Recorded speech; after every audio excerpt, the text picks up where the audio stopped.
Welcome to Dr. Mary Travelbest's 5 Steps to Solo Travel Guide, an empowering travel and life adventure with a personal approach to guiding women in their prime who might be a little bit adventure-timid. We want to expand these individual relationships into a supportive community with your needs at the center.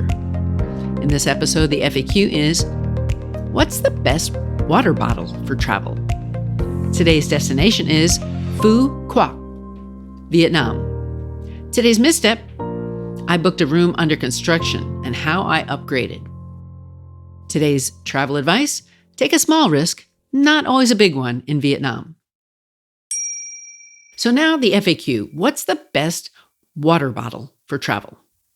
The top 10 water bottles for a solo female in their prime is on this list. And it's also including a price, from the least to the most expensive. And you can find in the show notes also. So the range is from $11 to $90. And the Vapur anti-bottle collapsible water bottle is the lowest price at $11 to $14. And then the now green Triton wide mouth BPA-free water bottle is $12 to $15. The Camelback Eddy Plus water bottle, $14 to $18, and the Brita Premium Filtering Water Bottle, $19 to $25. The Collapsible No Matter water bottle, $25 to $30. That's the first half. Now we go to 5 to 10.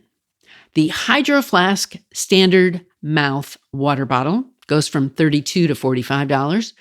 The Swell Stainless Steel water bottle goes from $35 to $45. The Clean Canteen Insulated Classic Water Bottle from $30 to $40, and the Life Straw Go Water Filter Bottle, $39.95, and the Grail GeoPress Purifier is $89.95. So, the 3 top rated, let's talk about them. The Hydro Flask Standard Mouth Water Bottle has a double wall vacuum insulation, which keeps drinks cold for up to 24 hours or hot for 12 hours. But its concerns, it's bulkier due to insulation and slightly heavier. And the Life Straw Go Water Filter Bottle comes with a built-in 2-stage water filter that filters out bacteria and parasites, which is ideal for travel in areas with questionable water quality. However, the filtering process takes some time and it's only suitable for fresh water sources. And 3, the Grail GeoPress Purifier.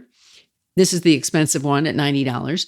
It purifies water by removing viruses, bacteria, and protozoa. It's great for international travel where tap water might be unsafe, but the concerns are high price and filtering requires pushing the water through, which can be tiring.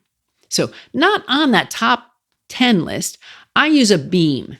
It makes a well-regarded water bottle called the Beam Self-Cleaning UV Water Bottle. It's about $50 to $70 depending on the size and the retailer.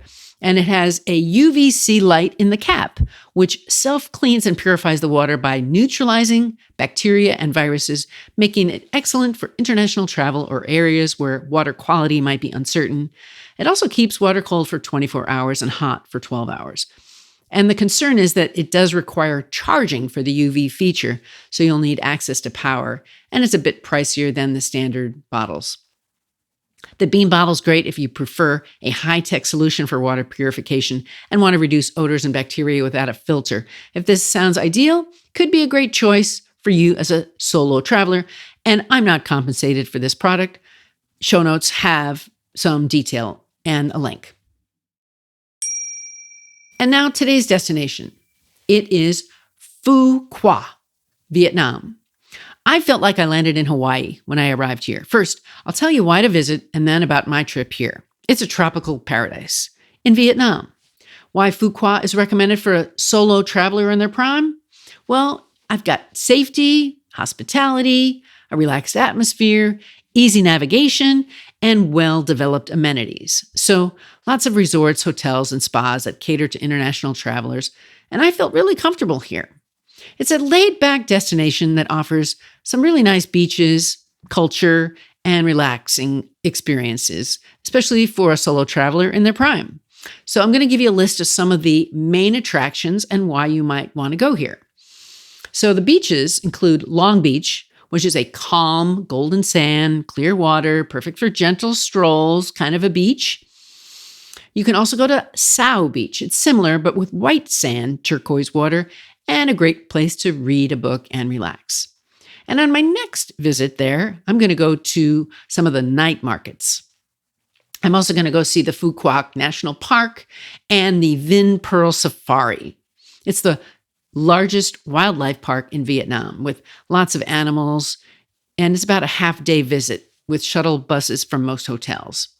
I'd also like to see the Buddhist pagoda, the Quoc Pagoda, and especially in the morning, that would be a good time.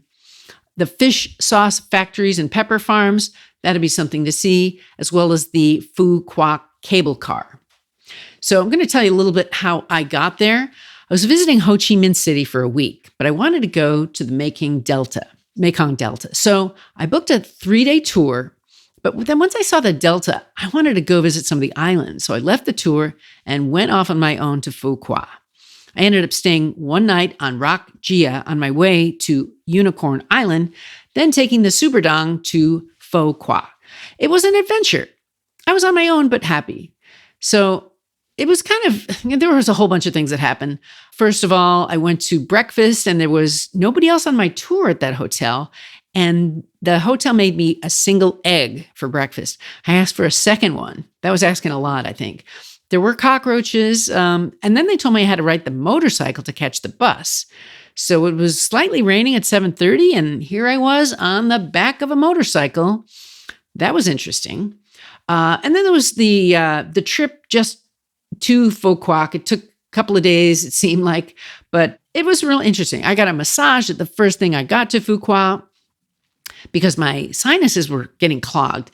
I was actually feeling kind of low from all the buses, motorcycles, and many adventures that I was on. So the next morning, I took a 5 a.m. taxi to the airport in the dark. No one was awake but me. I was the first one at the airport for a 7 o'clock flight. Vietjet Airlines brought me there to Ho Chi Minh City. I think it was about $30 for the ticket. So I'm going to tell you a little bit more about that. So my misstep was booking a room that was under construction. So I booked a room without knowing if it was good. I went to the room for a nap, but there was drilling on the other side of the wall. So I complained, and finally I was given a new room and negotiated for a bungalow by the beach. It was delightful, especially the sunset swim. Due to not wanting to go back on the bus to Ho Chi Minh City since I was close to Phu Quoc, I also missed using my plane ticket there, which was non-refundable. Again, it wasn't that big of a deal. So now I want to tell you a little bit about taking a small risk. Sometimes you have to take a risk. So I had not been on a motorcycle in probably 50 years, but here I was with my luggage under the driver's feet, just a backpack, on my way to the Mekong Delta.